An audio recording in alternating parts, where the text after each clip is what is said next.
Bienvenue dans notre vidéo sur les technologies émergentes pour l'enseignement et la formation technique et professionnelle, EFTP. Aujourd'hui, nous allons vous mettre au défi de réfléchir de manière critique aux technologies que vous intégrez dans votre enseignement. Suivez-vous le rythme des avancées dans votre domaine? Découvrons-le. Comme nous l'avons déjà vu dans ce cours, la technologie joue un rôle transformateur dans l'enseignement et la formation technique et professionnelle, ou EFTP. Dans cette vidéo, nous nous concentrerons sur 3 objectifs clés. 1. Comprendre l'importance de la technologie dans le FTP.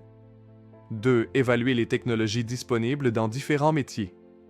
3. Vous mettre au défi d'évaluer si vous démontrez efficacement ces technologies dans votre enseignement. La technologie transforme l'éducation, en particulier dans la formation professionnelle. Dans les pays en développement, elle offre des solutions à des défis uniques, allant des ressources limitées à la nécessité de pratiques durables. Mais voici la question cruciale. Intégrez-vous activement ces technologies dans votre programme? Cette vidéo ne se limite pas à l'information, elle concerne également l'action. Nous souhaitons que vous réfléchissiez à vos méthodes d'enseignement actuelles et que vous réfléchissiez à la manière dont vous pouvez les améliorer grâce aux technologies émergentes. Êtes-vous prêt à apporter les changements nécessaires pour que votre enseignement reste pertinent et efficace? Explorons différentes technologies qui peuvent améliorer considérablement votre enseignement et les expériences d'apprentissage de vos étudiants dans différents métiers. Commençons par identifier certaines technologies clés pertinentes pour certains domaines. Par exemple, dans le secteur de la construction, pensez à l'utilisation transformatrice des drones pour l'arpentage de sites. Les drones peuvent fournir des images aériennes et des données topographiques à haute résolution, ce qui permet une planification et un suivi de projets plus précis, ce qui permet d'économiser du temps et des ressources. Au-delà des drones, les smartphones sont également des outils précieux pour les professionnels de la construction.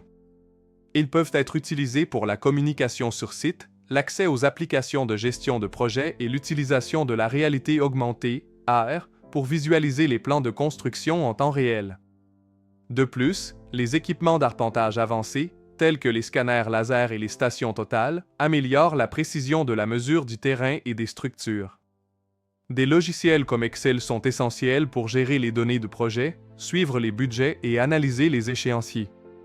Ces technologies rationalisent collectivement les processus, améliorent l'efficacité et permettent aux étudiants d'utiliser les outils modernes qu'ils rencontreront sur le marché du travail. Dans les métiers de l'électricité, vous pouvez explorer les systèmes d'énergie solaire hors réseau qui peuvent fournir de l'énergie aux zones mal desservies. Ces systèmes favorisent non seulement la durabilité, mais offrent également aux étudiants une expérience pratique des technologies d'énergie renouvelable. Dans l'agriculture, les applications mobiles sont essentielles pour aider les agriculteurs à accéder à des informations en temps réel afin de prendre des décisions éclairées.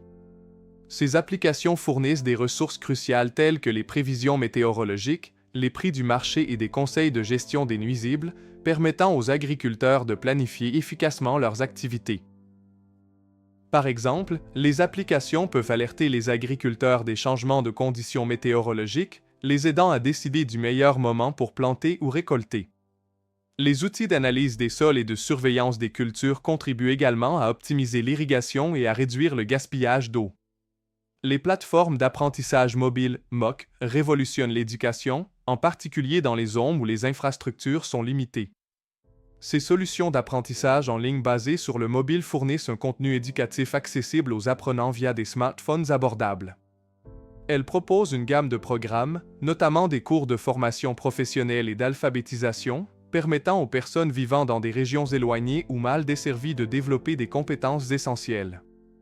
Avec des fonctionnalités telles que des leçons interactives, des didacticiels vidéo et des évaluations, ces plateformes permettent aux apprenants d'aborder le matériel à leur propre rythme, ce qui rend l'éducation plus flexible et personnalisée.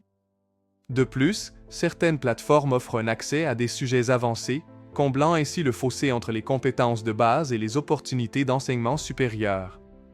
En tirant parti de la technologie mobile, ces plateformes permettent aux apprenants de poursuivre leurs études à tout moment et en tout lieu, améliorant considérablement leurs perspectives de croissance personnelle et professionnelle.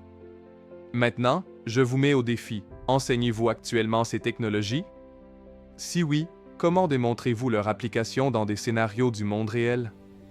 Prenez un moment pour réfléchir aux technologies que vous utilisez dans votre classe. Sont-elles en phase avec les avancées du secteur? Offrez-vous à vos élèves des expériences pratiques qui les préparent aux emplois auxquels ils seront confrontés? Pour rester pertinent, il est essentiel d'évaluer en permanence les technologies de votre programme. Voici quelques stratégies pour vous y aider. Restez informé. Assistez à des conférences sectorielles, lisez des rapports sectoriels et réseautez avec des professionnels pour en savoir plus sur les dernières évolutions. Intégrez les normes professionnelles. Examinez régulièrement les normes professionnelles de votre secteur pour vous assurer que votre enseignement est conforme aux exigences actuelles du secteur. Dans une prochaine vidéo, nous explorerons plus en détail les normes professionnelles et fournirons des exemples pertinents pour votre domaine. De plus, nous partagerons des documents sur ce sujet pour soutenir votre compréhension et votre mise en œuvre en classe. Intégrez les commentaires. Sollicitez les commentaires des partenaires de l'industrie et des anciens élèves sur les compétences qu'ils estiment nécessaires pour réussir dans le domaine. Réfléchir à ces questions peut vous aider à évaluer vos pratiques d'enseignement. Les technologies que vous enseignez sont-elles pertinentes et applicables au marché du travail actuel? À quelle fréquence mettez-vous à jour votre programme pour inclure les technologies émergentes? Quelles mesures spécifiques pouvez-vous prendre cette semaine pour intégrer une nouvelle technologie dans vos cours? En réfléchissant à ces questions, je vous encourage à agir. Qu'il s'agisse de contacter un expert local du secteur ou de rechercher de nouveaux outils en ligne, chaque petit pas compte pour que vos pratiques d'enseignement restent à jour et efficaces. Merci de nous avoir rejoints dans cette courte vidéo sur l'identification et l'évaluation des technologies et pratiques émergentes. En réfléchissant à ce que vous avez appris, n'oubliez pas que votre rôle en tant qu'éducateur TVET n'est pas seulement d'enseigner, mais d'inspirer et de doter vos étudiants des compétences dont ils ont besoin pour l'avenir. Dans la section des ressources, vous trouverez un document qui met en évidence diverses technologies dans différents domaines. Je vous encourage à le consulter et à identifier une technologie que vous pouvez intégrer dans votre prochain cours. Ensemble, assurons-nous que votre enseignement reste pertinent et ait un impact sur la carrière de vos étudiants.